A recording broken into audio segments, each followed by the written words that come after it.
Gentlemen, thank you for doing this. It's awfully nice of you to do this. I'd just like to go right down the line. And first to you, President Nagawa, again, thanks. In as clear terms as you can, I wonder if you would contrast your experience with China versus the Western powers. Do you think that Zimbabwe and other African countries, to be totally blunt, get a better deal from Chinese investment than they have with Western powers over the past 150 years? Well, my view is that initially, as we became independent, we had most of our development thrust was from the West. But as we evolved, we have also benefited from investment and cooperation from countries like China. But what I mean, the basic structure seems the same. Foreign powers extract mineral wealth from various African countries. But do you think that the arrangement that Zimbabwe and other countries currently have with China is better or worse for Zimbabwe than it was under, say, the Brits? I think the premises upon which you construct your question, I don't think is perfect. Not surprised. Yes, Zimbabwe is a sovereign state. Yes. You understand? And we move on the basis that gives us the best results of our resources. Whether it is relation with the West or the East, what is primarily important is what we ourselves as Zimbabweans are satisfied with. We don't need to please the West or please the East. We please ourselves. Good. That seems like a good model for every sovereign country. President Bio, thank you for this. Do you think that there is a substantial difference? I'm just trying to understand from a Western perspective how the East does business in Africa versus how the West does, and it may be too sensitive a topic really even to talk about out loud, but to the extent you have a view you can share, would you? I'm sure relations cannot be measured country by country. Yes. Relations depend on the historical background of countries between one country and another. Yes. That's the basis on which relations grow and are nurtured. For us in Zimbabwe, yes, we are a former British colony, but we are very happy with the relations that have now developed with, say, countries like China and so on. Yes. Despite being a former British colony. I think this maybe one of these topics that's too difficult to talk about in public, so let me just ask you, President Bio, about one of the strengths of your country and the continent, which is its birth rate, which so far surpasses that of any other region in the world, and that seems like a strength. How has your country, Sierra Leone, but also many other countries in Africa, been able to maintain a birth rate at replacement when Europe, the US, Canada, lots of other parts of the world have not been able to? Thank you very much. I think we are hard workers, and we work both in the day and at night. And that is such great advice. It is essential to have young people and to keep the birth rate at the right level so that there is sustainability in development. What we do today, or as leaders, we provide the enabling environment, provide them with the tools, the young people to navigate the world, which is extremely tough, complicated, and evolving and changing all the time. So it is our responsibility to bear that in mind. We have to plan ahead. Be ahead of the curve to be able to replace accordingly so that we don't have a gap in our development process. So we have been busy producing as much as we can a lot of good people, and we are investing in their education so that they are fit for purpose for a world that is becoming digital and, of course, going extremely to the edge of technological advancement. If I could just ask you a quick follow-up to you, Mr. President. Do you keep track precisely of how many of your young, educated citizens leave and how many stay? Are you thinking hard about how to retain the smartest, most energetic people?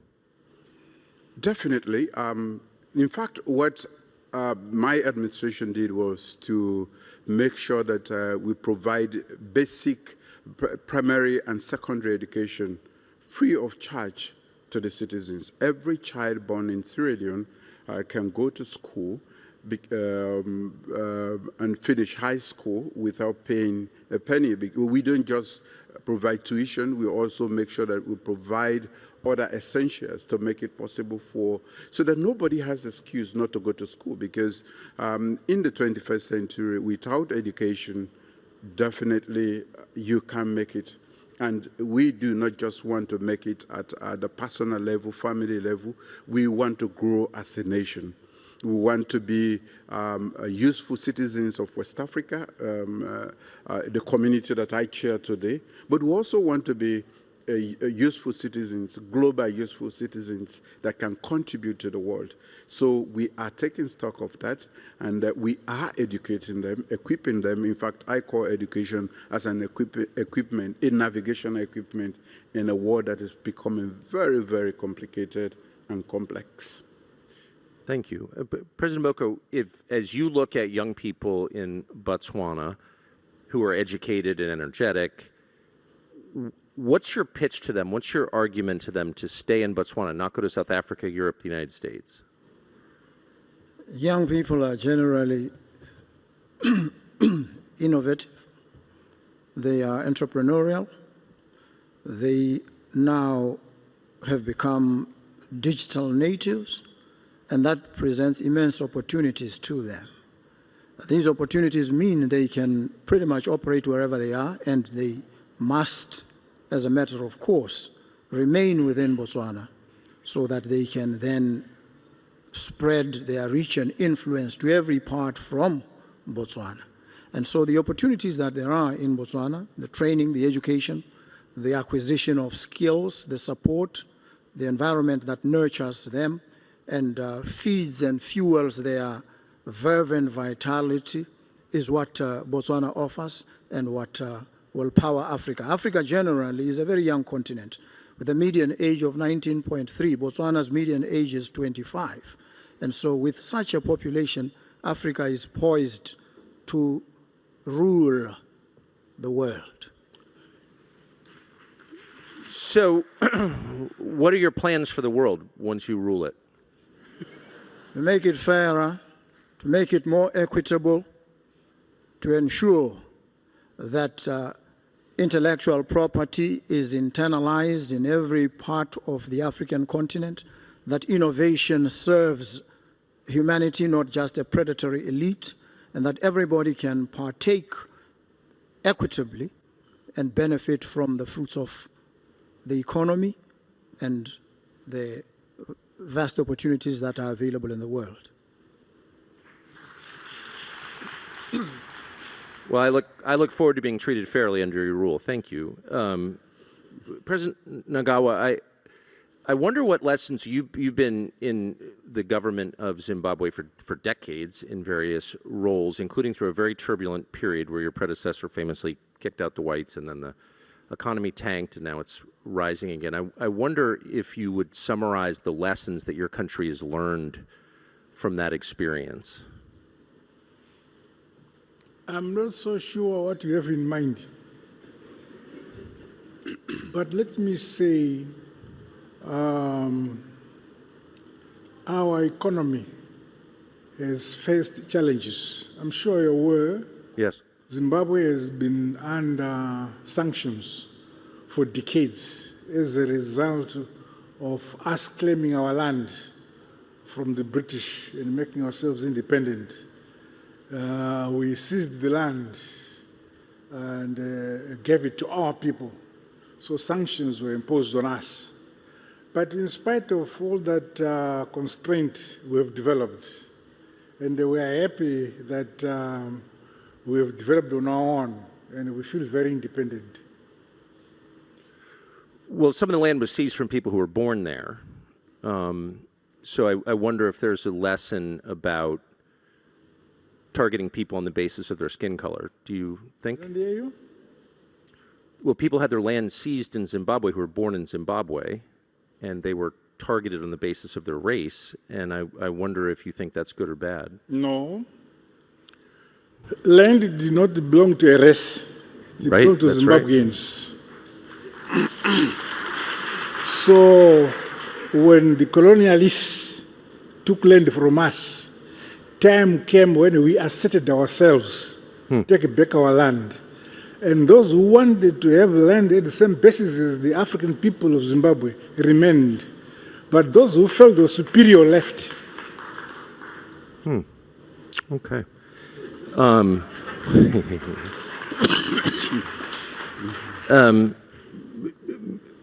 Mr. Bio, it does seem like, Mr. President, that the model of government around the world seems to be changing, and people seem to have lost confidence in democracy, at least in the West. People aren't quite as keen to promote democracy. Do you notice this?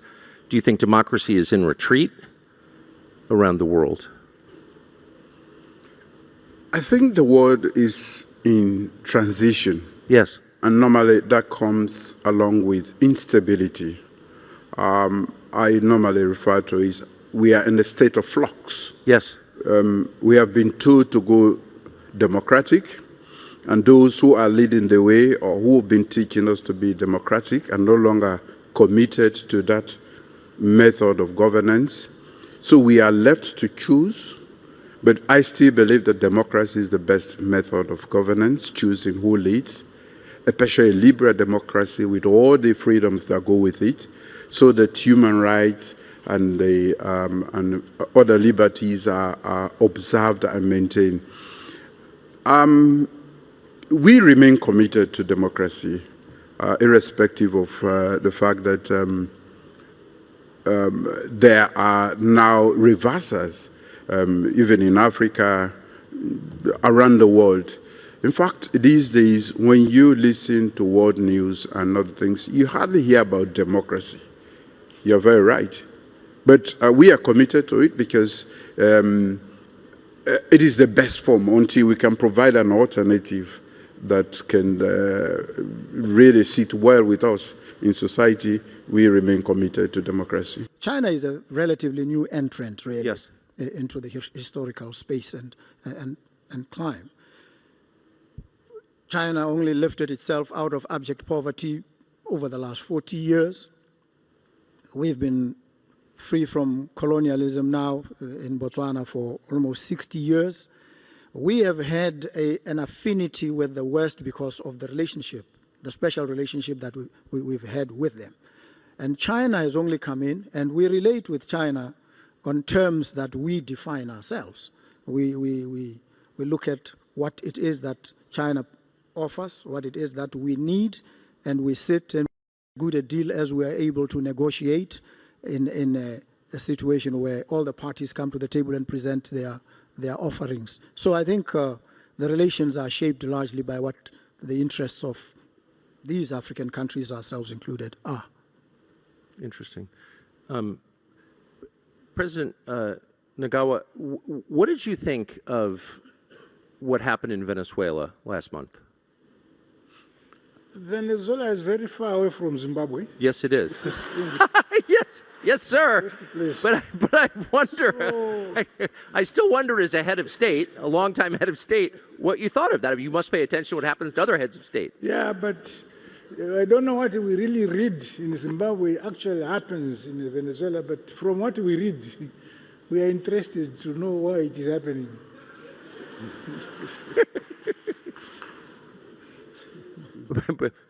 President B, what did you think? I was stunned, and I'm still stunned. It was so surreal that I still have to understand whether the world order, the rules-based society is still existing, and if not, what becomes of the world? That's why I earlier described the state as we are in a state of flux, because everything that we have understood as the basis for international order is fragmenting or being destroyed right in our face. I'm sorry, it felt like an unfair question, but that's exactly more to the point what I'm asking is this a sign of a changing order? And I will end with you, President Boko. What was your response to it?